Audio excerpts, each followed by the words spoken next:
be like the black cat, like, I don't want it, I'm not in the mood, like, let me just tease you and then like not fuck. Like, I can't do that. So who cares? Why not do your own thing and let them say what they want?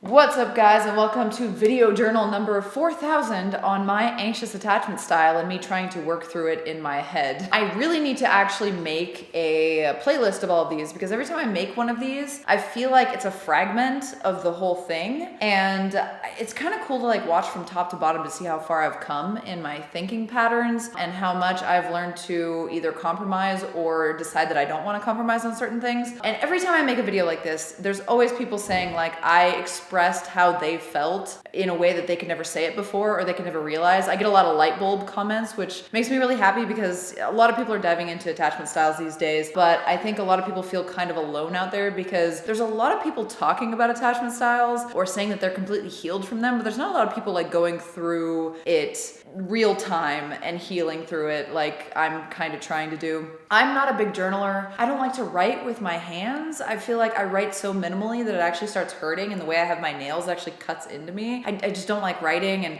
as a lefty, I'm picking up all the ink on my hand or the fucking fake lead or whatever they make pencils out of these days. So I'm just, and I don't want to sit and type something either. I just like talking out my feelings, honestly. I've always been a big talker. I don't even really like to formulate what I'm gonna say first. I don't like having a script. Even bullet points kind of throws me off. I just like to sit and let it flow from my heart, and it's actually made me a really good JOI maker on the Spicy site because I'm just really good at going from the heart or shooting from the hip, as you will. So today I thought it would be helpful to talk about my anxious attachment style in a way where I'm actually going down some of the traits that I actually exhibit as an anxiously attached person. I've spent so many videos talking about like where did I get it and trying to explore that and like how it's affecting my relationships and stuff, but I recommend you watch a video by Dr. K that really breaks it down. It was a video that used to be behind a paywall, but they released it I think for Valentine's Day, and it's like 2 hours or something. I'll post it down in the description, but it is a really good breakdown, a really long form, accurate breakdown of attachment styles that isn't just from some girl like me on the internet who like researched it for 2 seconds and is reading off of bullet points. It's actually like he's a clinical psychiatrist, psychologist, whichever, and is just really down to earth and explains it really well. So I'll put that down in the description, but that is a video that kind of sparked me realizing that I have some of the traits I didn't think that I had of anxious attachment. I still don't think that I have the loss of identity. This is a little quick overview of it. When you're anxiously attached, you're kind of anxious about the relationship. Like you need validation often and you feel kind of like you're going to be abandoned. It's usually like your biggest fear is being abandoned. And sometimes because of that, you end up blending your entire life with the other person or kind of trying to be one, and you're like a big romantic about it. That is definitely me in a nutshell. I believe that, you know, there should be some extreme closeness. I like physical closeness. I like life closeness. I like to, when I really love and trust someone, I want to like blend my life together with them as much as possible. A lot of people would make fun of me that I just want to become one with the person that I'm with. And I also didn't realize that I had a hard time setting boundaries. This is an epiphany that I had recently.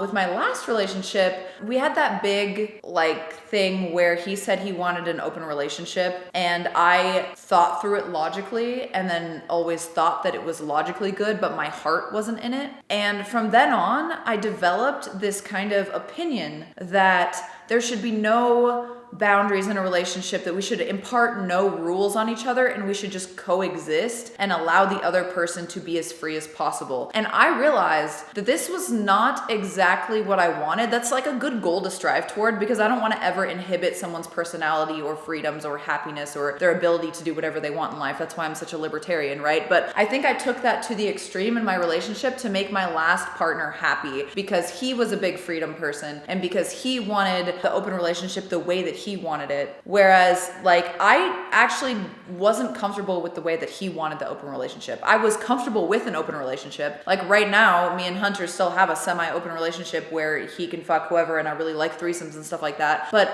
I'm so much more comfortable in this relationship because I was able to express my boundaries with him, and then he truly understands and agrees and respects them. And it's not even like he has to fully agree with the boundaries, it's just that he has to acknowledge them and then make me feel comfortable that he's gonna honor them. And with my last relationship, I did not feel like I was able to put any boundaries, and I really did feel like I was shamed for ever wanting any kind of boundaries that could be attached to anxious attachment, like it was a shameful thing or like it was inherently, intrinsically wrong. I understand that sometimes my traits that I exhibit or my wants that I have can be unrealistic or a little too emotional or like put too much pressure on the other person, but there is a balance there. There is a point where it's just preference and it's a boundary I want to put in. And like I've always talked about, every boundary that you put in a relationship or every preference that you have or every rule that you have, it's going to limit your dating pool, but that's not necessarily a bad thing. It's reasonable to want someone who isn't gonna run over your cat, let's say. So I don't know why I always go with the running over of the cat theory every time I talk to someone or try to explain some kind of shit to someone. I don't know why I always do that. Maybe it's like my biggest fear that someone like purposefully or even accidentally runs over my cat and then doesn't care. Or maybe I just watched too many iterations of The Office where fucking Dwight kills Angela's cat and then doesn't care, and it's just like a miscommunication and it breaks them up, but they're really meant to be together and it's like, oh my God. Anyway, so I think there are some reasonable boundaries that someone can have or some reasonable expectations, and it's more of just like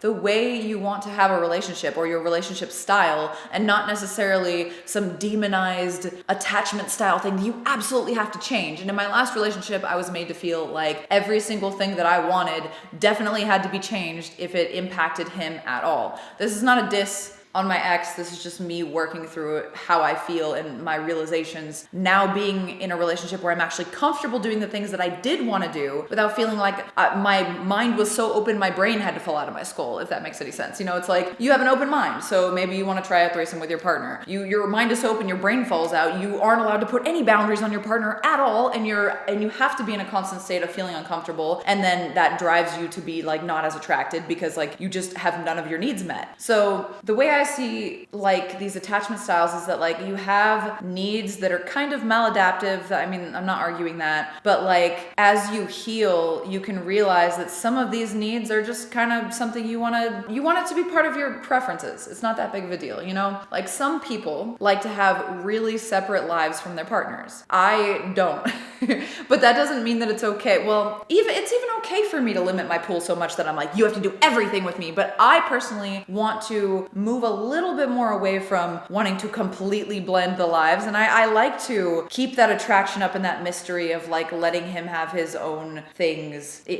I'm still working on this, obviously. So I guess that would be the first thing that I would say I definitely have. A trait of anxious attachment that I definitely have is I want to blend everything to the point where we have all of the same hobbies, all of the same whatever, all of the same stuff. But I don't take it, I've never taken it so far as to have different opinions or to lose my identity because of it. Like I really love that my anxious attachment wants me to be interested in their hobbies and the things that they love, because I think that's actually a good trait in a relationship. You see so many women, and I've talked about this before, be like his fucking stupid music interests or his stupid golf or his stupid sports. And it's like, you're literally belittling some of the biggest hobbies and the biggest forms of passion that your favorite person, it's supposed to be your favorite person, the person you do life with, that they have. Like you aren't showing any interest in that. You don't respect it. And obviously there's a middle ground where you don't have to, you can like respect it and give them their space. But I prefer to actually get to know it, hear them talk about it. Like I love listening to Hunter talk about his day in lawyering, and every other fucking girlfriend I know of lawyers is always like, oh my God, stop with this. But like, I think it's attractive. It's sexy that he has his own thing and that he's willing to talk to me about it to the point where I actually understand the terms. It's a point of attraction rather than a point of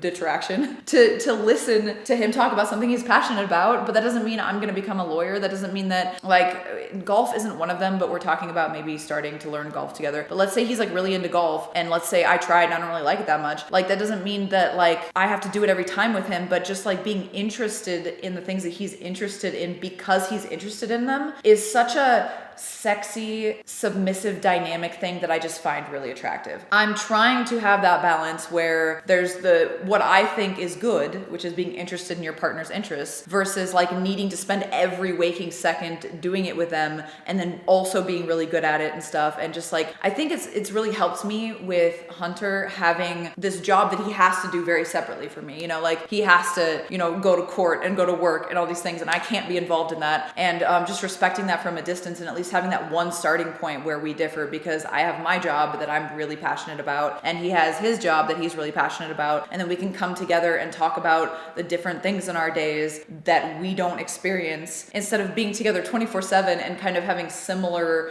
jobs and just kind of like being together always. It's nice to have that separation for my anxious attachment to kind of be like, hey, he can have other things that he cares about a lot and still care about me. Another thing that I think is from my anxious attachment is I need to be the most important person in my person's life if I'm planning on actually being with them forever. Like obviously if I'm dating someone a little bit or they're like just a fuck buddy or something, I never want to get in between their friends or their family or whatever. But like, I'm not really into the whole like person who's so close with their family that that's the most important people in their lives, especially if the family doesn't really, like, you spend every single day with your partner, you're building a life with your partner. I like the theories that a lot of girls have or a lot of people have that I've seen online where it's like, it's not even attachment style based. It's like you and your partner are forever. You raise a kid together, but then that kid goes off and has their own life. You and your partner are it. And that's always how my perspective is going to be, and that I don't plan on changing that. So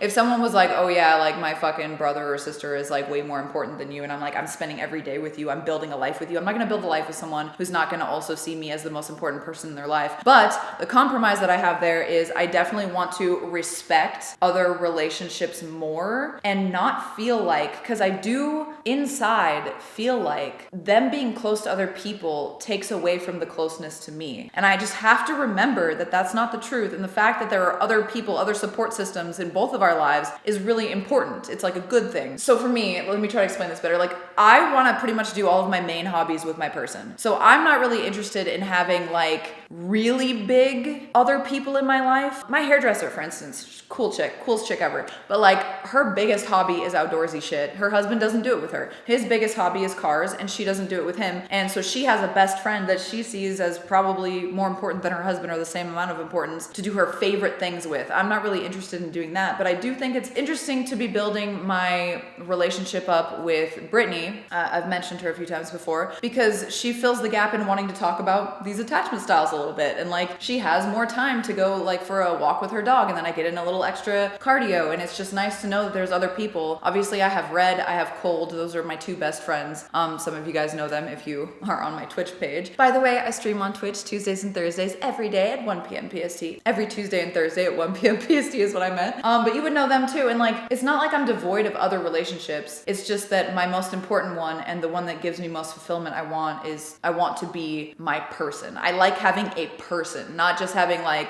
oh, this is the one I'm procreating with, and these are the ones that like mean more to me. I never really understood the whole like guy friends and girlfriends are like they're closer. Like the whole quote you've probably seen before these days where it's like, I think boys are just meant to be fun for us, and like your real soulmates or your girlfriends. Friends develop their own families. It's just like they come and go. To me, it's less about that and more about like building a strong bond with the person I chose to spend my life with, you know? And that makes me a little bit of a hopeless romantic, I guess, you know? So supposedly, as an anxious attachment person, you're supposed to have low self-esteem or self-worth. I don't have that at all. So this is supposed to manifest as I'm not worth loving unless I'm perfect, right? I think I'm super worth loving and I'm awesome and I've created this like amazing body, amazing life. I'm very helpful, I'm useful. Like I really like who I am, both as a friend, as a partner, and like a person within myself, to myself. I do think sometimes like maybe they don't see me the way I see me. It's hard to explain. It's like, I don't believe that the esteem I have in myself is some objective thing that everyone else has to see. I'm not like a narcissist that's like, how do you not see how fucking perfect I am? I think that everyone has different like preferences for looks. Everyone has different preferences for like personality. And like some people might think I'm funny, some people don't. And I kind of just like know that I like myself, but it's hard to know if another person likes me. So sometimes I feel like if I'm not perfect, or I'm not doing my best and being more useful than not all the time, I do feel like maybe someone will be like, ah, why don't I just find another one? I wasn't, she's not a 10 to me anyway. She's like a 7, even though she built herself to be a 10 to like this guy over here. She's dating me and I think she's a 7. So I'm gonna go leave and find someone who's a 10 and isn't like crying this week because she's sad or whatever. You know what I mean? I do feel pressure to always be my most perfect self for that person, but my will to be myself always is stronger. It's weird. I don't have that low self-esteem. I just have the lack of trust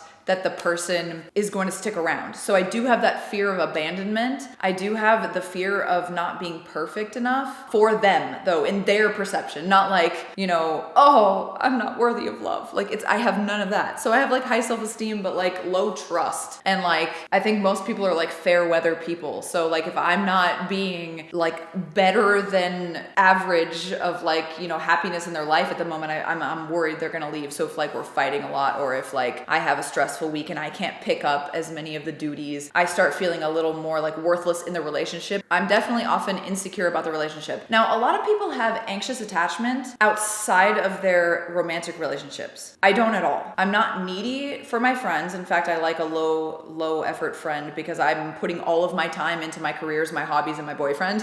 So I don't have a lot of time for friends. A lot of people are like insecure about like how their friends respond to them, or like worried about always seeing their friends. I'm the lowest maintenance friend, but I'm still gonna be there for you, and I still like to spend time with you. And like I've been joking with Red on my stream recently that you can only have like 2 of the 3 things: a really good career, a really good relationship, or really good friends. And right now I'm struggling to fit in the friends, especially the gaming, because the gaming takes so many hours. I can't just like with Brittany, I'm just like, hey, let's go grab coffee for like 2 hours. We'll take a walk and then I'll come home. But like the gaming aspect, like I want to start playing Monster Hunter Wilds with my friends, but like there's no way to fit that in. And I value, like my priorities are like my fucking relationship and my job. And see, that's another thing I don't understand is like I always put my person ahead of everything else. So it's hard for me to understand when they have more of like an even split for that kind of thing. I never lose myself. I don't have the low self-esteem, but I do like fixate on it, and I think about it a lot more than I would assume my partner does, which makes it hard for him to do the growth that he needs to do or that I expect, because I'm doing so much growth trying to like fix every little thing and min-max the relationship, whereas like he's spending most of his time literally just thinking about lawyering. It makes sense, but it can also make it feel sometimes like I'm putting in all the work and makes me feel underappreciated. And then that, if I don't get it in check, if I don't keep it realistic, can make him feel underappreciated because he's like, I couldn't possibly do this much. Like one person in the relationship always has to have more of the power. I don't think I'm ever gonna have more of the power. I have a really hard time doing the black cat energy thing. It really just isn't me. It comes off as bitchy. Like I'm in a relationship, I am like warm and cuddly and needy and affectionate and like fucking always there for you, and like trying to do the black cat thing beyond just like doing my own thing, like working or like fucking, being present when I'm with my friends. I can't do the whole like, no, not tonight. I'm not in the mood. First of all, I'm always way more horny, and like on top of like being a hornier bitch, like I swear I have higher testosterone than most women. On top of that, I also do feel, which is another symptom or whatever of anxious attachment, like sex does bring us closer. It's like an addition to the intimacy, which I really like. That's also something that like I can't be like the black cat, like I don't want it, I'm not in the mood, like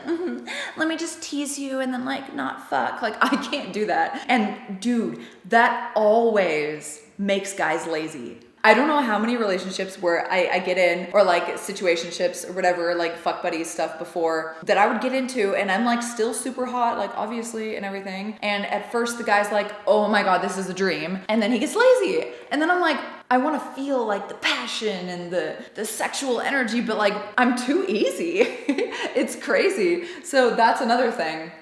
The boundaries one though, I never thought I had a problem setting boundaries. I thought I always had the perfect boundaries in each relationship. Really easy to set boundaries with friends, obviously. But like, I didn't realize that it was just confusing to me because I was like, why was I so uncomfortable in my last relationship doing the things that I will happily do in my current relationship? I was like, what is the difference? Is it just that Hunter is like so much better? And it's like, the answer is kind of, because he allows me to have boundaries, you know? So the boundaries I'm allowed to put make me feel comfortable with what I wanted to do. Because I had this cognitive dissonance where I was like, I really like the open relationship thing and I like the freedom thing, but like I'm so uncomfortable every time it happens. And I couldn't understand why. There's like a lot of other stuff. It's just like, I feel like there's no overt toxicity, but sometimes your gut just feels like something is off. I feel like there are certain types of people, and it's funny because I will often get with avoidant guys because I like the overly masculine, I'll take care of it, pull yourself up by your bootstraps kind of guy. You know, I just like masculinity, you know, probably. I don't know why that might not be an attachment style thing. That might just be like, because I like the fuck doll thing and I don't know what it is, but like that often manifests as a guy who's avoidantly attached, which is gonna keep me at a distance when I want closeness and all this stuff. So that is always like a struggle too. Where was I going with that? I don't remember. I think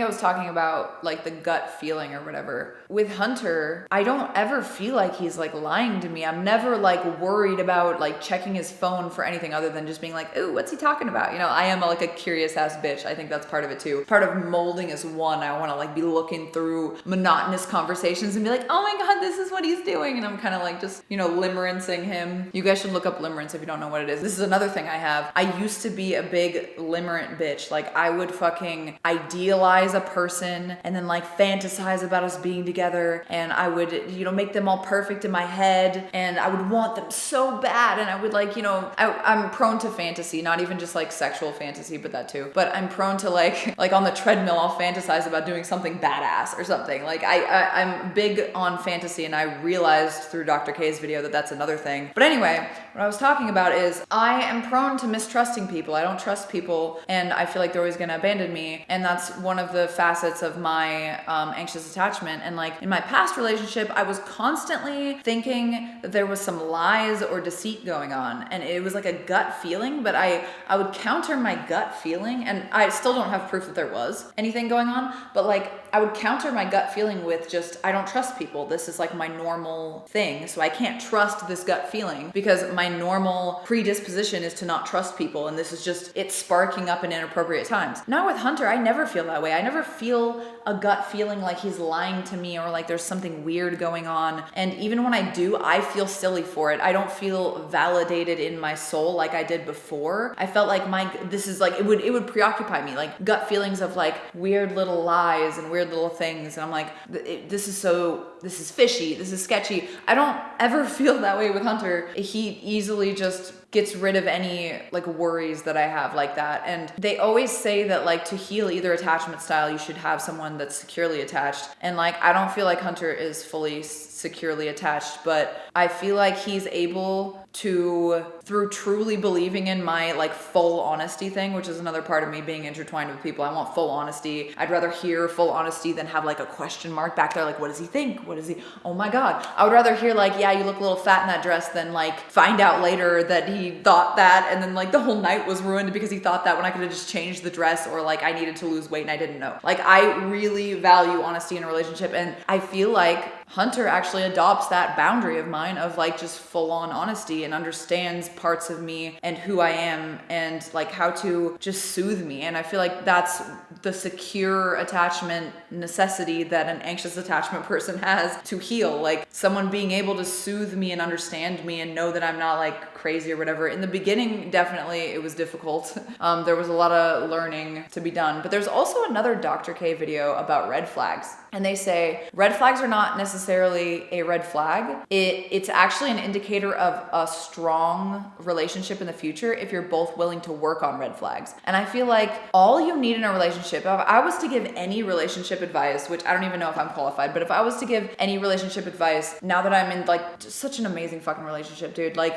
I don't even want to say that it's perfect because like it doesn't need to be perfect. It's just good. It's solid. It makes me happy. Like my nervous system is calm. You know what I mean? In order for us to get there, all we had to do was both care to make it work. And a lot of people these days with the quick dating and the just circulating through people, like they just go like, oh, one red flag next, or oh, there's an ick next. And they don't want to work on it with anybody, which is understandable because you're always trying to look for a really, really good mate. When you have the pick of the litter, when you have like a million options, why would you settle for the guy that chews weird or whatever? You can just move on. A big indicator of a healthy relationship, and the advice that I would give, is to just find someone who's willing to work on it, who's willing to listen to you. Communication, like I will always say on my channel from the dawn of time, communication is key. Negotiating, compromising, which is something I would not have said 5 years ago when I was in my last relationship, is key. Like you need to find out how you can compromise out of love without building resentment for the person, because obviously there's like non-negotiables. If those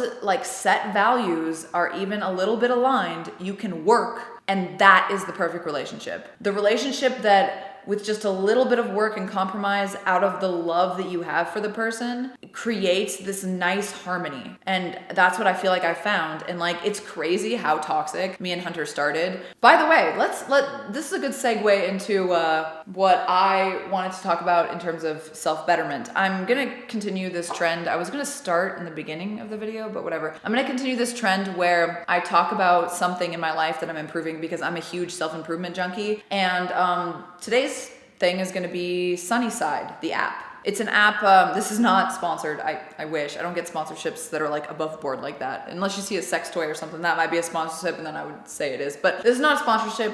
I downloaded the app Sunnyside for drinking. Now, I don't feel like I belong on that app.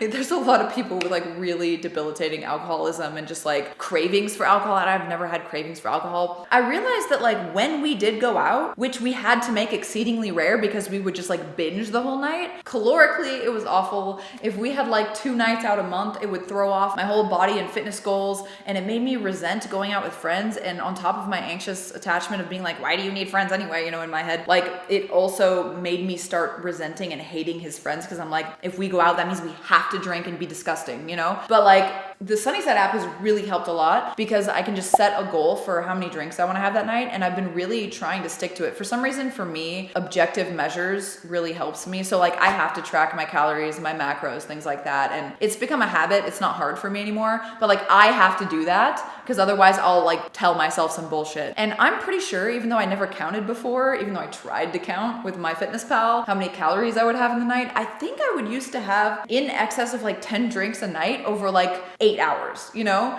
And so now I'm trying to, with the help of Hunter, who's like an amazing partner, we're trying to have like 3 drinks a night over a span of 4 hours or something like that. And at first I would be like, oh, there's no way I can fucking do that. But I just really wanted to, because I realized that like my sleep was shit if we stayed up so late. When you get that drunk, you kind of just want to stay out and keep going. And I just want to like be able to let loose a little bit with him.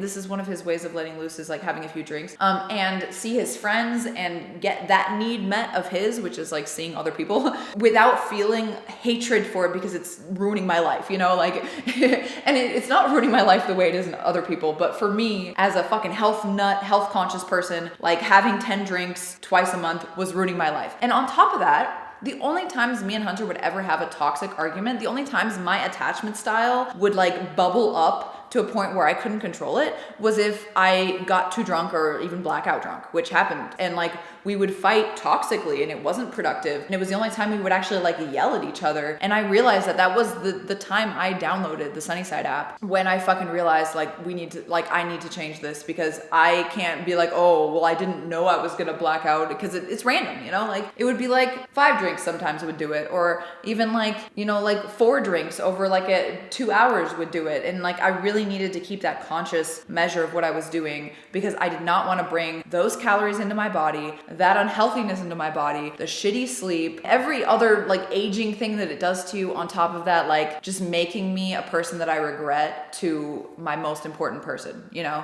Like if we need to have an argument about something, I want to have it sober, you know what I mean? That is the bigger thing that I've done in the last couple months, is like, oh my God, dude, Like just 3 drinks, watch a game of football, no second location, go home. Me and Hunter always said like no second location because we would end up going to someone's house and staying all night and like drinking, and like at a certain point, like the drinks don't really make you that drunk. So you're just like kind of chasing nothing, and then you kind of feel woozy and it's like, ugh. I don't like it. I though, however, think that it's fine. I mean, not for me. I don't like to drink that much, but like just going out once or twice a month, sometimes taking months off, hopefully. Right now I'm on a 1 month dry challenge, but we're going to Park City, so I know I'm gonna ruin that, but I know the rest of the month I'm gonna be dry. But just every time I drink, being cognizant of how much, and then stopping at a certain point, and then being more like aware of actually going home instead of just saying, oh, only 1 location, but then we stay in that location and have like 20 drinks, you know what I mean? A Hunter doesn't feel good after that. I feel pretty meh after that, but I still don't have the intense hangovers he has. Just being more aware of it and him being on board has been like fucking amazing. So having a teammate in that regard has been so fucking cool, because it's really hard for me to do it myself. Like I can't go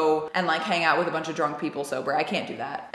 I can't do it. Like when I have nothing in common with the person, like I really need like a certain type of social stimuli. So I need like a hobby to go along with it, or I need like really, really good conversation. And like, that's just not the vibe of like drinking people. So for me, Sunnyside has been really cool because it's just like an objective way to kind of keep track of things, and you feel good about doing it, and you feel like you got your shit together. And when you see it get yellow or red when you've like fucked up against your projected drinks in the day, you like feel it and you know it. I really need to have things thrown in my face sometimes, like you're doing this wrong, and not to like shame myself, but to just like sit with it and be like, all right, next time I'm gonna be better, and then like know that I'm better because I have this long list of green days where I didn't drink at all or over my limit at least. So yeah, that is one of the things I'm doing to better myself. Stay tuned to the next video. Hopefully I'll put the next one in the beginning. But anyway, this is a long enough video. I hope you guys enjoyed watching it. Those of you who did,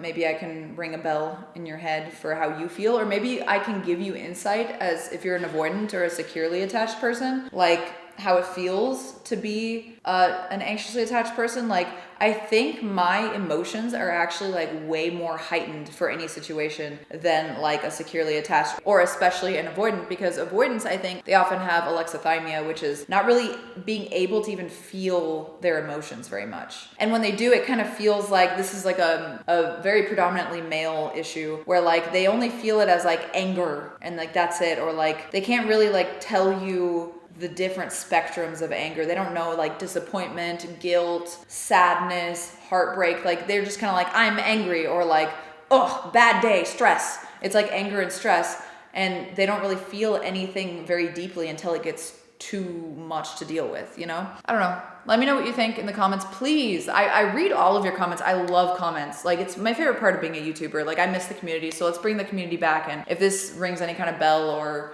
anything for you, let me know. Thank you so much for watching. Love you guys. And thanks for listening to my video diary, because I fucking don't like writing and my laundry's done. So good timing. See you guys soon. Bye.